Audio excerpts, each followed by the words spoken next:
В этом видео я расскажу вам о хрониках Акаши.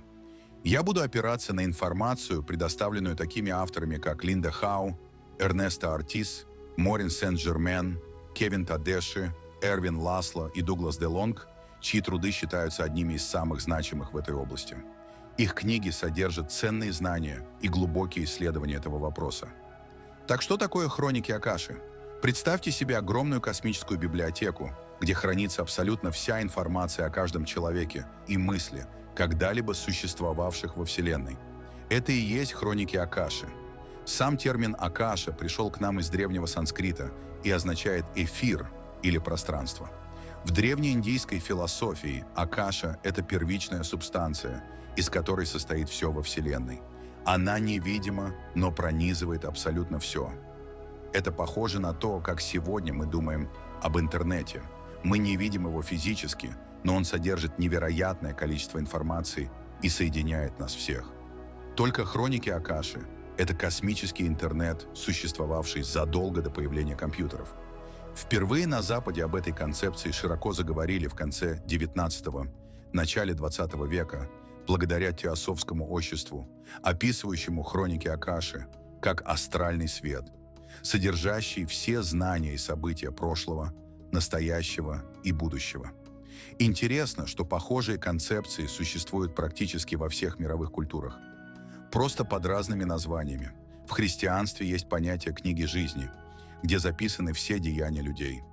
В исламе это Аль-Лавх Аль-Махфуз, охраняемая скрижаль. В иудаизме существует концепция Сефер Ха-Зикаронот, книги памяти. В скандинавской мифологии – колодец Урд. В древнеегипетской традиции – зал двух истин, где записаны все деяния души. Это словно люди по всему миру, независимо друг от друга, интуитивно понимали, что где-то должна храниться вся информация о нашем существовании. Наше понимание хроник Акаши сильно изменилось с течением времени. В древности хроники воспринимались как нечто доступное только избранным – жрецам, шаманам, мистикам.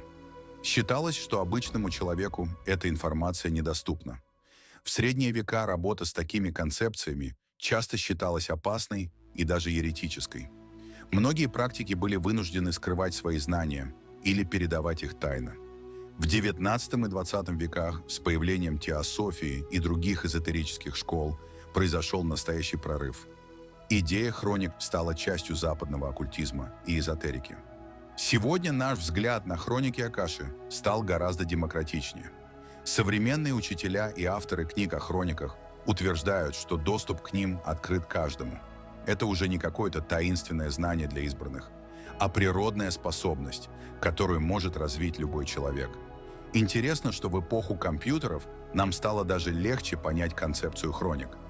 Мы привыкли, что информация хранится в облаке, невидимом для нас месте, откуда мы можем ее получить. Хроники Акаши — это своего рода космическое облачное хранилище, только существующее миллиарды лет. Итак, как бы мы могли определить хроники Акаши сегодня? Хроники можно представить как ограниченное энергетическое поле, содержащее всю информацию обо всем, что когда-либо происходило, происходит сейчас или произойдет в будущем, или коллективную память человечества. Эдакое коллективное бессознательное Карла Юнга, только в гораздо более широком масштабе. Современные интерпретации часто используют язык квантовой физики, сравнивая хроники с нелокальным квантовым полем, где информация существует вне времени и пространства. Это можно также представить в виде многомерной библиотеки душ. Представьте огромное хранилище, где для каждой души есть свой раздел с полной историей всех ее воплощений. Что бы ни стояло за этим понятием, суть остается одна. Хроники Акаши представляют собой некий резервуар знаний, содержащий полную информацию о каждой душе, каждой мысли и намерении, когда-либо существовавших во Вселенной. Вы можете воспринимать эту концепцию буквально или метафорически. Многие люди находят ее полезной даже просто как модель для самопознания и внутреннего роста. Ведь в конечном счете, независимо от того, существуют ли хроники физически, важно то, что они позволяют нам лучше понять самих себя и свое место в мире. Представьте себе огромную космическую библиотеку, где хранится абсолютно все. каждая мысль, чувство, действие и события, которые когда-либо происходили во Вселенной. Это и есть хроники Акаши в самом простом понимании. Если говорить образно, хроники Акаши — своего рода облачное хранилище Вселенной. Только вместо фотографий и документов там хранятся все переживания и опыт каждой души. Это не физическое место с полками и книгами, а скорее энергетическое измерение или информационное поле. Интересно, что некоторые современные научные теории удивительно перекликаются с древней концепцией хроник Акаши. В квантовой физике есть понятие «нелокальность».